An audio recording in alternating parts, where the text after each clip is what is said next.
करना बहुत ज़रूरी है और खासकर अगर आपको रेलवे के सारे एग्जाम के अगर चैप्टर वाइज टाइप वाइज में अगर मैथ्स मिल जाए और सेम इसी तरीके से रीजनिंग में भी चैप्टर वाइज टाइप वाइज आपको मिल जाए और 27 प्लस फैक्ट्स के रूप में सार संग्रह के रूप में आपको ये किताब मिल जाए तो आपका जो भी एक हफ्ते में एक निकलनी है। एक हफ्ते में।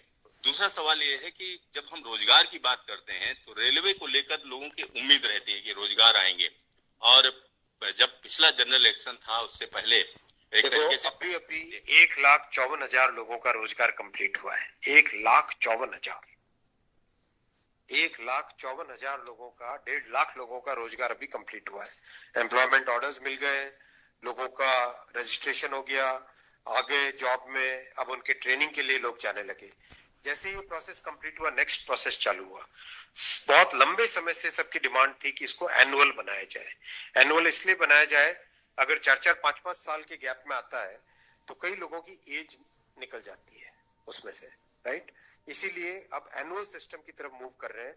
जनवरी में, अप्रैल में, जून में और अक्टूबर में, इन ये चार बड़े चंक है, एएलपी, टेक्निकल, नॉन टेक्निकल और ग्रुप लेवल 1, ये जो 4 बड़ी कैटेगरीज है, इन 4 बड़ी कैटेगरीज का साल में 4 हिस्से किए गए कि जनवरी में स्टार्ट करें एक जो एएलपी का, दूसरा टेक्निकल स्टार्ट करें अप्रैल में, नॉन टेक्निकल स्टार्ट करें जून में और अक्टूबर में स्टार्ट करें लेवल 1, और ये साइकिल चलती रहे। इस प्रोसेस पे सारे के सारे कैंडिडेट्स की डिमांड लंबे टाइम से रही है कि 4-4 साल का जो फेज होता है, 5 साल का फेज होता है, कई लोग एज बार हो जाते हैं उसमें। एक हर साल आपको अपॉर्चुनिटी मिलती रहेगी तो सबको अपॉर्चुनिटी मिलेगी।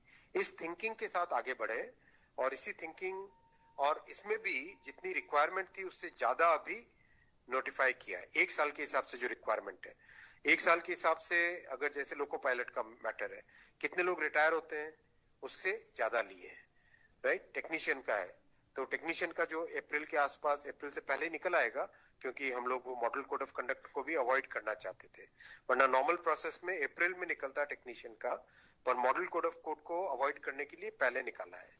तो जनवरी, अप्रैल, जून, अक्टूबर, फिर अगले साल वापस जनवरी, अप्रैल, जून, अक्टूबर, फिर अगले साल वापस, इस हिसाब से ये प्रोसेस कर रहे हैं। सर, 1 साल में कितने जॉब्स निकलेंगे इसमें? डिपेंड करेगा जिसकी जितनी रिक्वायरमेंट है। हर एक जोन की अपनी अपनी रिक्वायरमेंट आती है, हर डिवीजन की रिक्वायरमेंट आती है। कोई एस्टिमेट नहीं, हर वर्कशॉप से आती है। एस्टिमेट बनता है, बन के ही तो निकलता है, फिर एस्टिमेट बन के निकलता है ना, फिर हर एक कैटेगरी के लिए अलग अलग बनता है।